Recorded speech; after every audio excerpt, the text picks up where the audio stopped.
baju. Baju dengan baju tuh. Diikat itu kakinya. Si baju.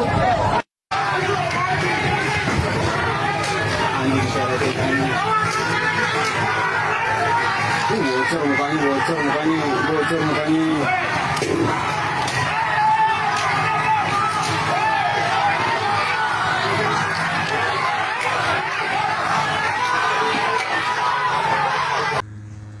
Gubernur DKI Jakarta Pramono Anung mendatangi rumah duka Bambang Setiawan, warga Bendungan Hilir, Tanah Abang, Jakarta Pusat, yang menjadi korban tewas dalam kericuhan pasca aksi unjuk rasa di gedung DPR Republik Indonesia. Pramono tiba di rumah duka pada Jumat 28 Agustus 2026 sekira pukul 18.28 waktu Indonesia bagian Barat. Ia datang didampingi Wali Kota Jakarta Pusat Arifin. Pantauan wartakotalive.com di lokasi, Pramono mengenakan pakaian serba hitam dan peci hitam. Ia kemudian masuk ke rumah duka untuk menyampaikan bela sungkawa kepada keluarga Bambang. Pramono bertemu dengan dua anak laki-laki Bambang dan istrinya, Sudarsi.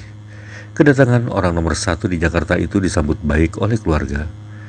Usai menyampaikan bela sungkawa, Pramono juga melihat langsung kondisi Fatur Rahman, seorang pelajar yang menjadi korban luka dalam kericuhan di Jalan Penjompongan Raya Bendungan Hilir, Jakarta Pusat, Kamis 27 Agustus 2026 malam.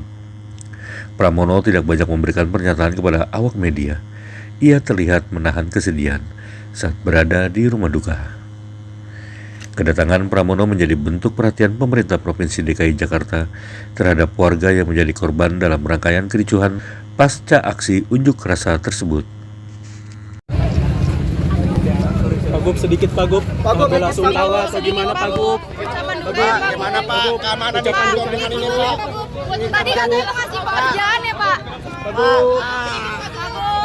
Duka citanya Pak Gub. Pak, gimana Pak keamanan di sini Pak?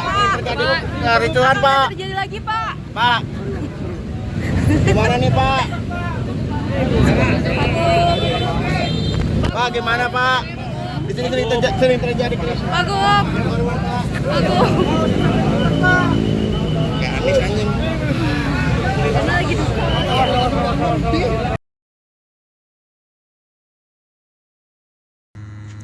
Sebagai informasi, Bambang Setiawan, warga Bendungan Hilir, Tanah Abang, Jakarta Pusat, tak kunjung kembali ke rumah setelah keluar melihat situasi di sekitar tempatnya berjualan di Jalan Penjompongan Raya, Jumat 28 Agustus 2026.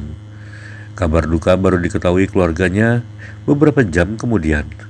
Anak Bambang mengenali ayahnya dalam sebuah video yang beredar di media sosial. Bambang kemudian diketahui menjadi salah satu korban tewas dalam kericuhan yang terjadi pasca aksi unjuk rasa di kawasan tersebut. Istri Bambang, Sudarsi, mengatakan suaminya masih berjualan cermin di pinggir Jalan Penjompongan Raya hingga sore hari. Sekira pukul 16.30 waktu Indonesia bagian Barat, Sudarsi meminta Bambang menutup dagangannya setelah melihat jumlah massa mulai bertambah di sekitar lokasi. Setelah menutup sebagian dagangan, Bambang sempat mendapat permintaan untuk mengantar seseorang yang sedang sakit ke rumah sakit Pelni. Bambang kemudian berangkat bersama anaknya menggunakan sepeda motor. Sekitar pukul 21 hingga 21.30 waktu bagian Barat, Bambang kembali ke rumah. Saat itu, menurut Sudarsi, massa di Jalan Penjompongan Raya sedang didorong masuk ke kawasan tersebut. Setelah situasi dianggap aman, Bambang kembali keluar rumah menuju tokonya yang berada di pinggir jalan. Sudarsi mengatakan dirinya tidak melarang Bambang keluar karena mengira suaminya hanya akan melihat situasi seperti yang biasa dilakukan ketika terjadi kericuhan. Namun, hingga larut malam, Bambang tidak kunjung pulang. Sekira pukul 1:30 waktu Indonesia bagian Barat, Sudarsi masih berusaha mencari keberadaan suaminya. Ia mendatangi tempat teman-teman Bambang dan meminta mereka menyampaikan pesan agar Bambang segera pulang jika bertemu. Sudarsi kemudian pulang dan tidur sekitar 1,5 jam. Sekira pukul 2:30 waktu Indonesia bagian Barat, ia terbangun dan melihat pesan WhatsApp dari teman yang sebelumnya diantar Bambang ke rumah sakit Pelni. Teman tersebut menanyakan keberadaan Bambang. Sekitar pukul 4 pagi, Sudarsi akhirnya mendapat kepastian bahwa suaminya telah meninggal dunia. Kabar itu diketahui setelah anak Bambang mengenali sosok ayahnya dalam video yang beredar di media sosial.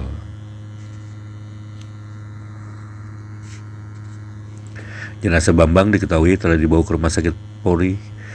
Kemudian jenazah dibawa ke rumah duka di kawasan Bendungan Hilir, Tanah Abang, Jakarta Pusat, dan sudah dimakamkan di TPU Kemanggisan, Jakarta Barat. Jangan lupa subscribe ya.